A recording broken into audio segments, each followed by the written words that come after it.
Hello, good morning. Today, I want to talk about how do you structure that first play therapy session. So, I call it your next first session because initially you want to make sure you do all of the information gathering. You want to make sure you do a thorough psychosocial.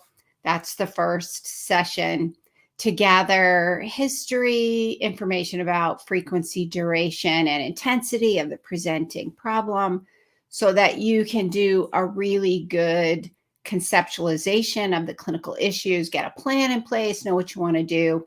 So all of that is done. Now what? And that's what I want to talk about today. I get asked this question a lot when I am providing play therapy supervision. And it seems like such a really simple question, like, duh, you play, right? And it's such a good question. What do? You don't know your client. You don't know how they're going to respond to you. You don't you don't know a lot. And you want to help them get started off on a really strong foundation from the very first session. So that's what I want to talk about today. If you're joining me live, go ahead and post your name and where you're from in the comments. I'd love to know what population of kids and adolescents do you work with, families, what play therapy modalities you work with. Go ahead and post that in the comments and let's see who's here. So I'm Kathy Spooner. I'm a licensed clinical social worker, a registered play therapist supervisor here in the United States with almost 30 years experience working with children, adolescents, and families in the mental health field. And I love using play therapy and expressive arts. And at this point in my career, I really enjoy helping newer therapists working with children and adolescents learn how to use play therapy and expressive arts with their young clients, children, adolescents, and even families. So, if you find this helpful, please share it and across your social media platforms. If you're watching on YouTube, go ahead and click the subscribe and you'll get and the notification button.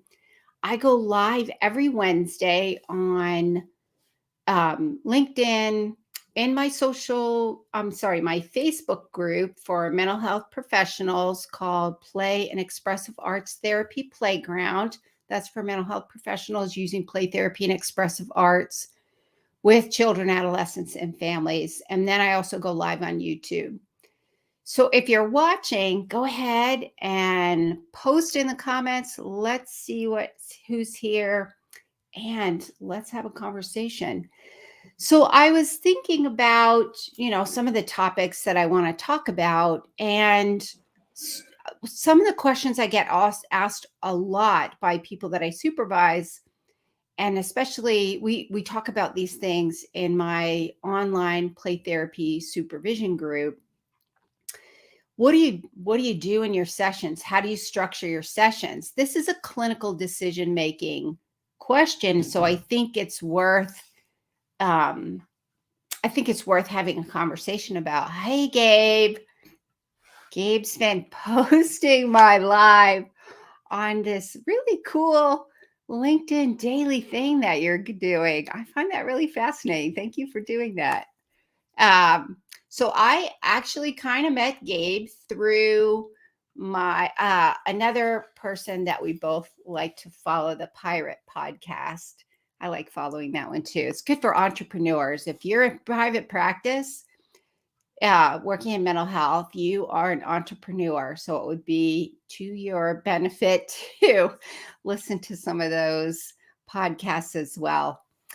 So anyway, what do you do for that first session? What's the purpose of the first session? When I was thinking about this and I was thinking about the topics that I want to focus on, which is for this week and the next few weeks and two previous weeks, are really about structuring. Because to me, structuring your sessions And what you're doing in the play therapy process is a clinical decision making question. And when I thought about it, the first session, the purpose is a clinical decision making point, so to speak. So, what is the purpose? So, you've already had your psychosocial assessment. You've met with the parents or the caregivers. You've gotten tons of information, hopefully, to help you really get a handle. And if you do not do the psychosocial first, I really want to encourage you to do the psychosocial first. You get so much good information. And I'll be honest, it's not my favorite part of the process, writing all of that up. It's like sticking needles in my eye, having to write it all up. I like getting the information. I don't like having to write it up. That being said, it's really good information. So what do? What's the purpose of that first play therapy session? Well, the purpose of the first play therapy session is to help your young client understand the parameters of what to expect from you, as well as what you expect from them. Remember, they're in school all day long, so they're used to adults having expectations for them. They're used to having rules. Every year at the beginning of school, they get told what the rules are, and they get told what the teacher's rules are. So they know this is part of their world. And if you remember back to being in school yourself, even graduate school and undergrad school, everybody goes over at that very first class, what are the rules and expectations? So it's the same for therapy. It just looks a little different. And what I mean by that is in this, you're going to have a way in which for children, how are you going to introduce the playroom? How are you going to let them know what the rules are? How are you going to get to know them? Because that's the other part, is for them to get to know you and for you to get to know them. And it's important for you to get to know them because you are going to use that information to help you pace the play therapy sessions and to help you figure out what types of play therapy or expressive arts interventions may be helpful based on their personality. So, for instance, are they a slow to warm up child who need a little time they just need a minute to get looking around your playroom and they don't want to really talk to you. They just want to check things out and they need you to back off a little bit.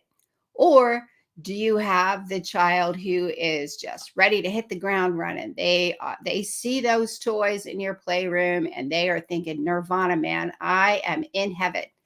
And they get right into it. Some of them may talk to you right away. This is all of the information you're kind of taking in on that very first session to get to know your client a little bit and for them to get to know you and feel comfortable with you.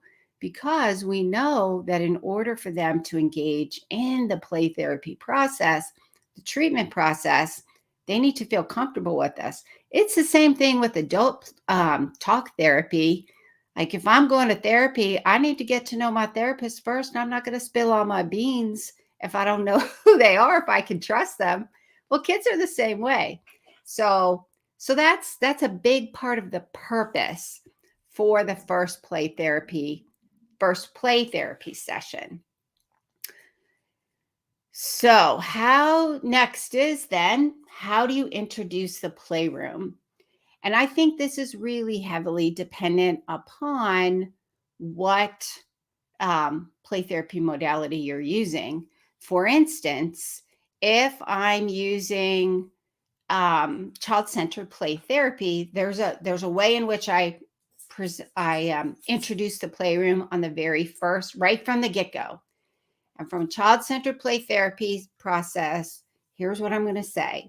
And here you can say anything you want to say, and you can do almost anything you want to do. If there's anything you can't do, I'll let you know. And then I leave it there. So Gabe says, ready to hear about playtime therapy. Curiosity always gets me. I know grown-ups are usually so curious about play therapy. And here's one of the things that I've learned to say to parents when I'm working with their child. So I'll do this in the psychotherapy, the first appointment, which is the psychosocial assessment. I'll even say this on the phone. So especially if their child's young, I'll say the modality that I'm going to use is play therapy. So play therapy looks a lot like I'm just playing with your child. And to be honest, I am playing with your child.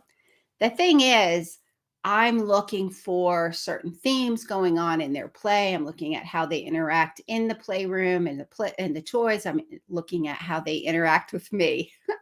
So, because it really does look like we're just playing. And I have to say, I do have a fun job. Um, all right. So that's how I introduce the playroom if I am using child-centered play therapy. And that's usually if I'm working with a younger child. So if I'm working with, I call them like older elementary age. So they're 8 or 9, or 10, even 11, 12. They can be chronologically 12 because they're like sixth grade-ish. That's a really transitional point socially, emotionally, cognitively.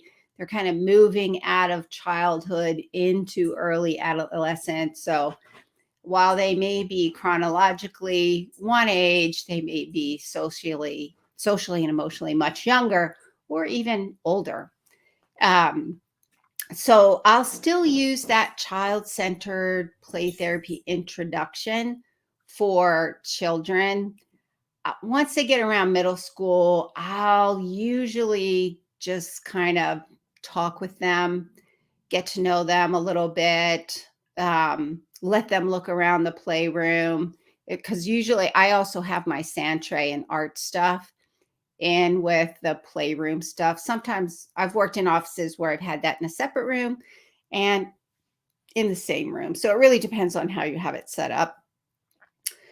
The whole thing is I want to kind of make sure that I'm giving them what the rules are, so to speak. So how do I do that in a way that is developmentally meets where the child is? So the younger the child, I'm going to use child-centered play therapy.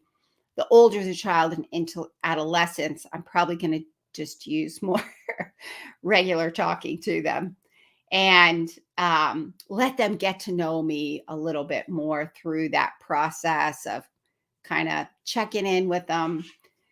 Um, so what do I do? So I've introduced the playroom. They're with me in the playroom if I'm doing individual or in my office. I'm in there. We're doing individual counseling. First session, getting started. So what do you do for the bulk of the session? And this is usually what people want to know, like, what the heck do I do? Well, the thing is, in the beginning, if we think about the purpose is to communicate right up front. So there's no question and that structure creates some safety and security with your client because now they know what to expect. They know what you're expecting from them, and they're going to find out what they can expect from you. So if it's children, if I'm using child-centered play therapy, I make my introduction about the, in here you can say anything you want to say, and you can do almost anything you want to do. If there's anything you can't do, I'll let you know.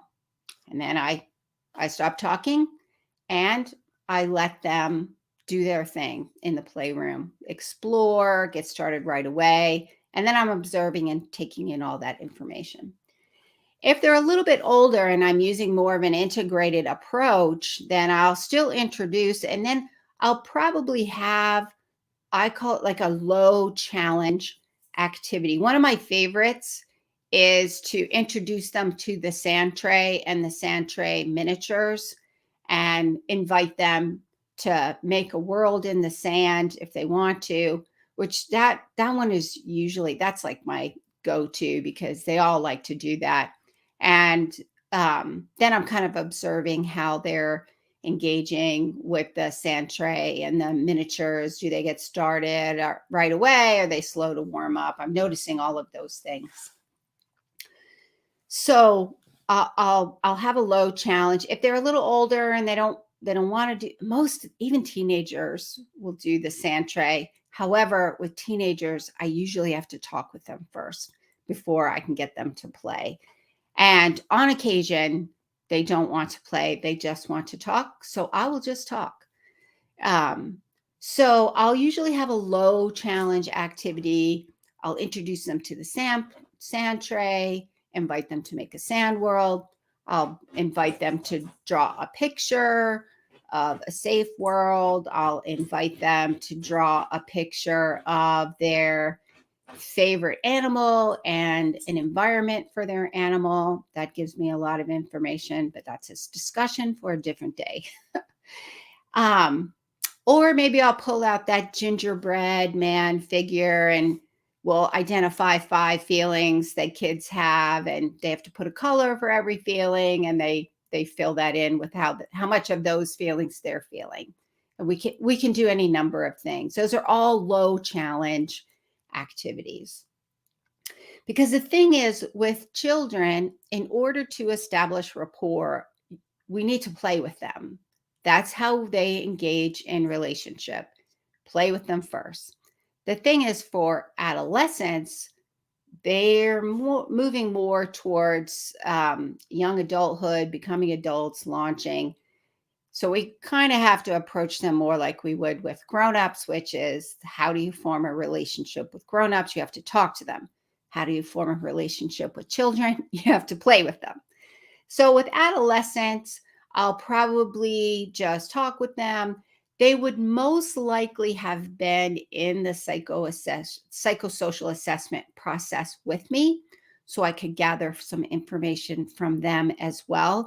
So we would have started that rapport building even in the psychosocial assessment process. And that would have helped them to establish a little bit of rapport with me. And I would have gotten to know them a little better. I would have been able to tell, are they like slow to warm up? Are they ready to get talking? That would give me some information, and that would help me figure out an idea what to do. Like if there's any specific expressive arts activity that I think might be helpful in that first session. The key is, if I'm going to use an expressive arts activity, I want to make sure it's a low challenge. Mostly, every once in a while, you get the ones who are either ready to go right away, or oh no, you better be giving me some time. You better slow this way on down, lady. So they need more time to establish safety and security. So then, ending the session. This one's always interesting, and I'm always curious how it's going to go, especially with kids, especially when I'm using child-centered play therapy, because in child-centered play therapy, the kids get to lead the way and I do whatever they say. Well, mostly if there's anything they can't do, I'll let them know. Because normally the grown-ups are in charge of the world. So it's different in the playroom, and they're not in charge of the world. The kids get to, for the most part, within reason, dictate what we do. So ending the session is always really interesting. What I'll usually do is I'll give them a 5-minute warning and then a 1-minute warning. 5 minutes ish, 1 minute ish. The point of the warnings is to help them begin the transition process that we're wrapping up, and to help them begin to get ready to leave. Sometimes they won't leave, and they like being in there. So that's always interesting. And then if that's the case, I'm doing my child-centered tracking about, oh, you really like it in here. You don't want to have to leave. It's hard for you to leave, and now it's time to leave.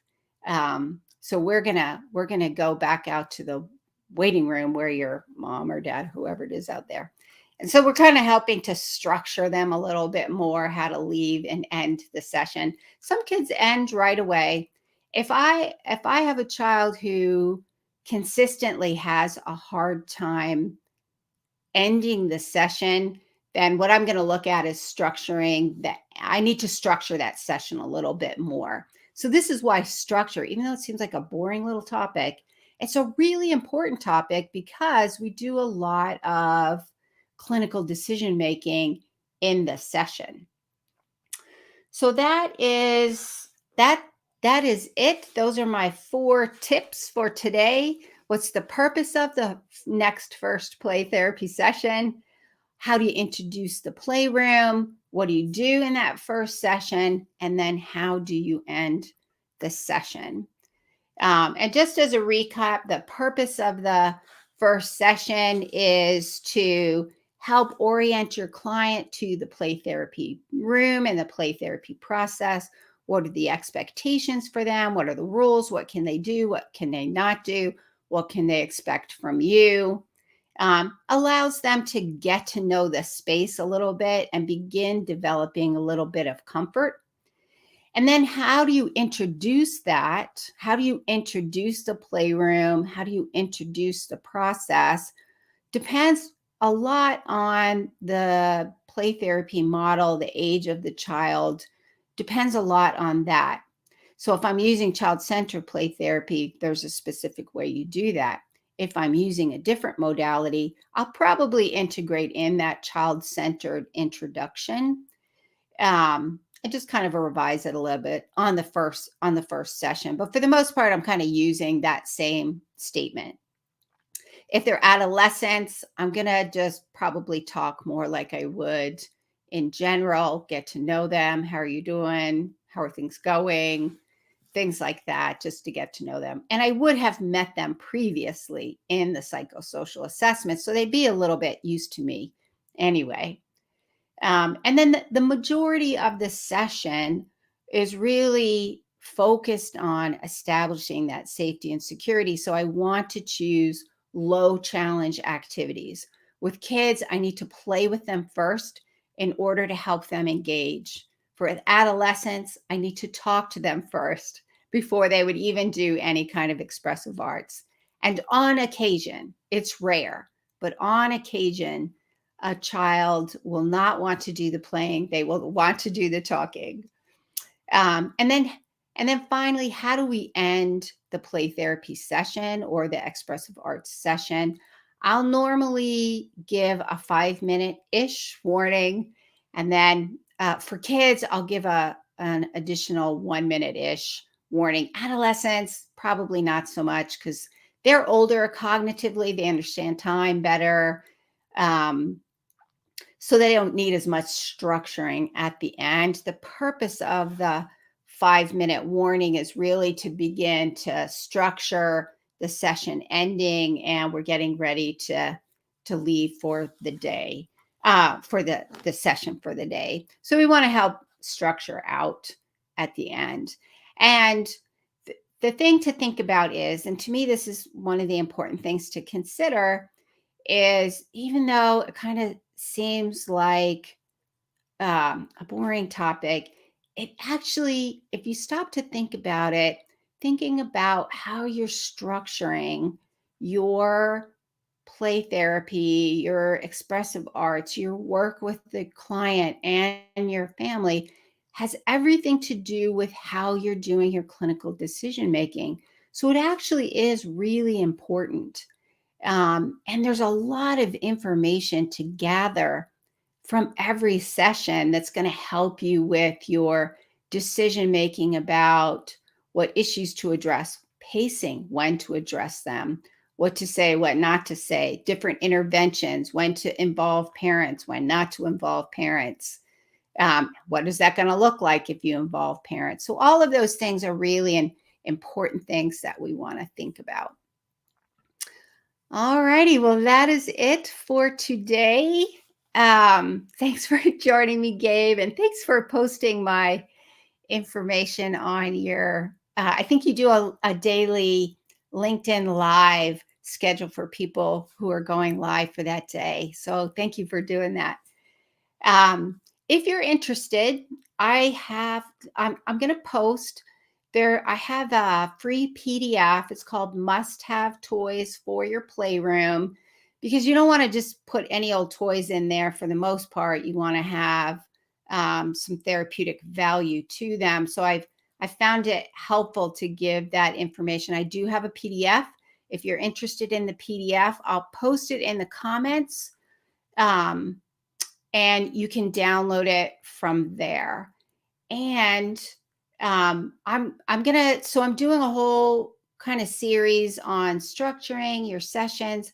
Next week, I'm going to talk about therapeutic presence. I didn't talk about that today. That is equally as important. How do you build that therapeutic rapport, that trust, that safety and security, that free and protected space?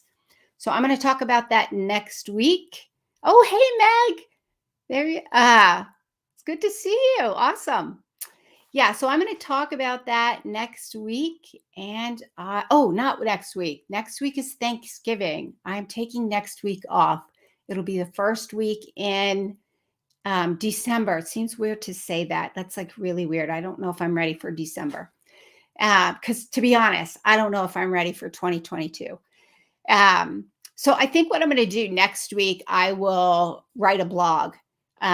So be on the lookout for that, and I will see you next time. Bye.